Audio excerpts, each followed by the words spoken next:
démb am na ñu wax ni que penalty bi Kylian Mbappé daf ko war a jox Luka Modric parce que c'est son dernier match Luka Modric si boppam sama gars yi wax naa leen moom il sait que Kylian Mbappé donc il est en concurrence donc pour jël li nga xam moo di soulier d'or bi Modric lan lay prouver il n'a rien à prouver maintenant Modric lu lan la def au Real de Madrid il a tout fait voilà Modric si boppam sax xamoon naa ni Mbappé su ko joxoon penalty pour mu dóor il va pas accepter dina ko bàyyi Kylian Mbappé parce que xam na ni que Kylian Mbappé su dugalee penalty boobu noonu certes Real Madrid jëluñu benn trophée mais Kylian Mbappé am na trophée bu muy jël derrière ça. Il n'a plus rien à prouver il a tout fait au Real de Madrid et j'en suis sûr et certain que Kylian Mbappé sax boo ko joxoon penalty Modric da koy naan am dugalal xool leen depuis Kylian Mbappé dóor penalty bi xool leen Modric nu mu jubilé il était content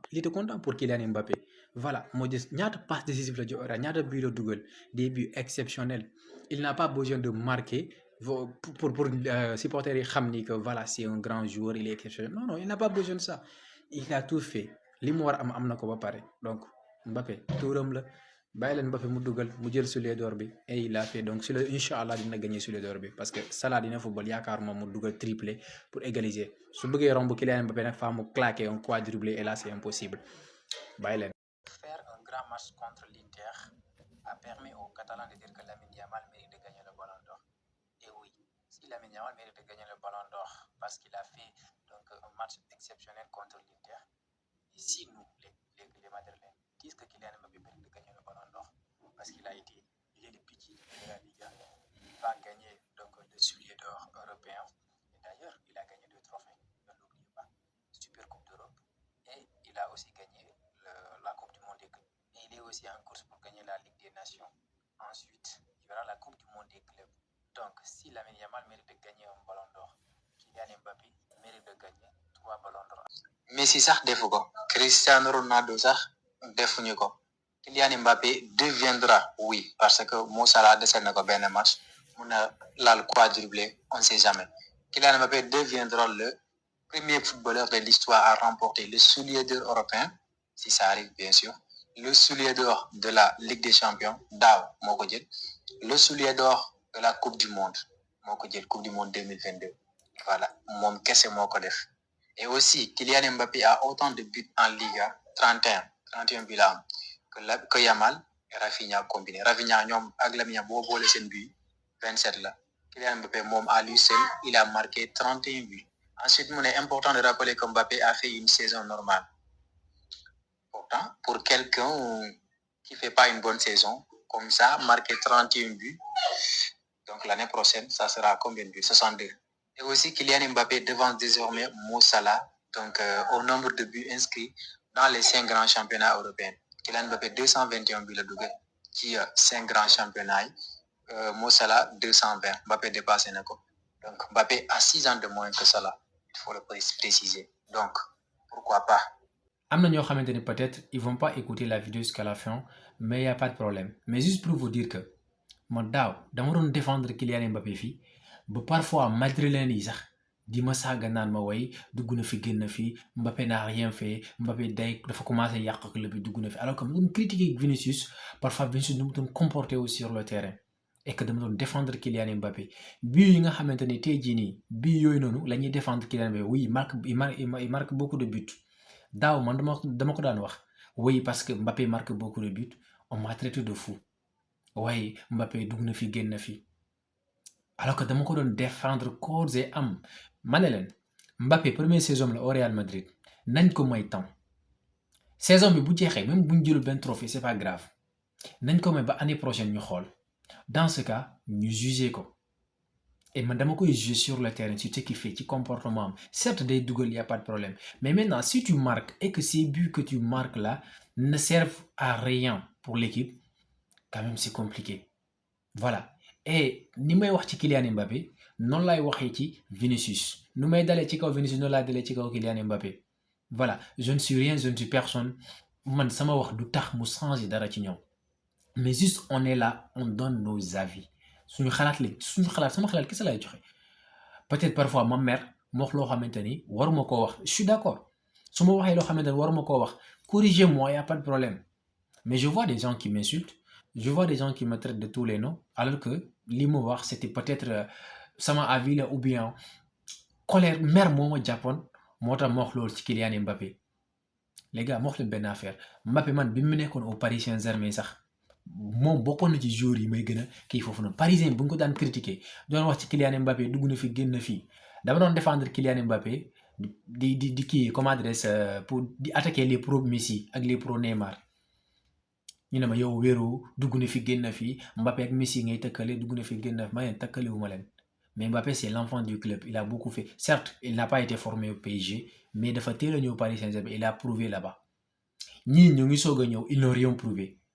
même au Real c'est comme ça Mbappé mu ngi soog a ñëw il n'a rien prouvé Vinicius a prouvé quelque chose au Real donc man mënuma leen yamale donc c'est comme ça mais am na ñoo xamante ni peut-être ils ne comprennent pas bon la personne pourquoi muy wax loolu peut-être y a des gens yoo xamante ni ñu ngi may soog a xam ñu ngi may soog a suivre y a pas de souci je vous comprends mais man yéen ñi di wax man maa leen gën a bëgg Kylian Mbappé je ne sais pas xaw ma Mbappé mën na jël maanaam meilleur buteur mu jël tous les trophées individuellement possible mais club bi mu nekk tant que club boobu noonu n'évolue pas jël du gagné ay trophée moom tuuram moo yàqu à chaque fois donc man su ma koy critiquer ci côté boobu noonu c'est dama koo bëgg moo tax may wax loolu voilà parfois mën naa mer nag comme li ma leen wax sànq ma naan Mbappé c'est le joueur le plus nul au monde alors que loolu c'est pas vrai c'est pas le joueur le plus nul au monde parce que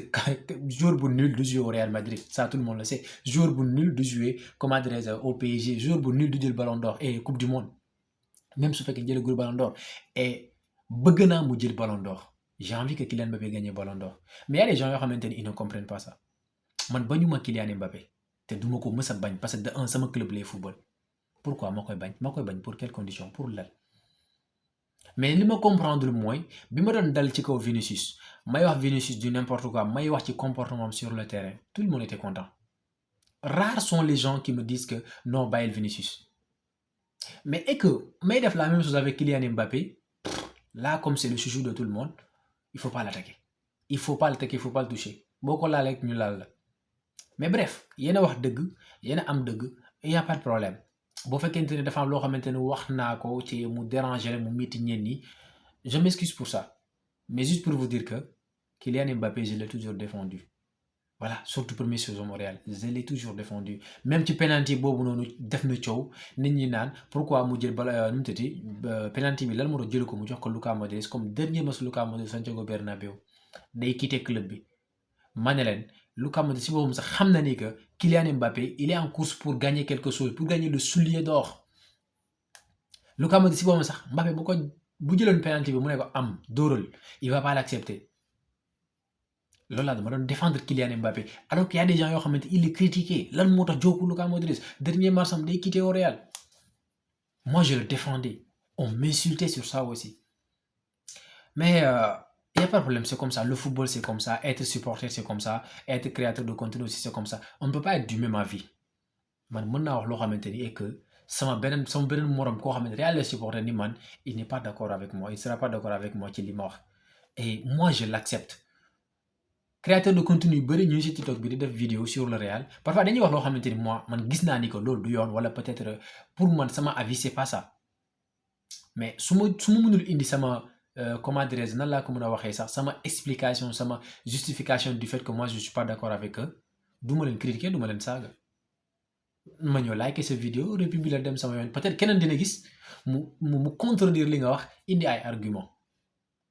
je ne sais pas si vous avez compris mais bref gis naa même ñoom Zeyna Seka ñoom Madridista voilà créateur de contenu yu bëri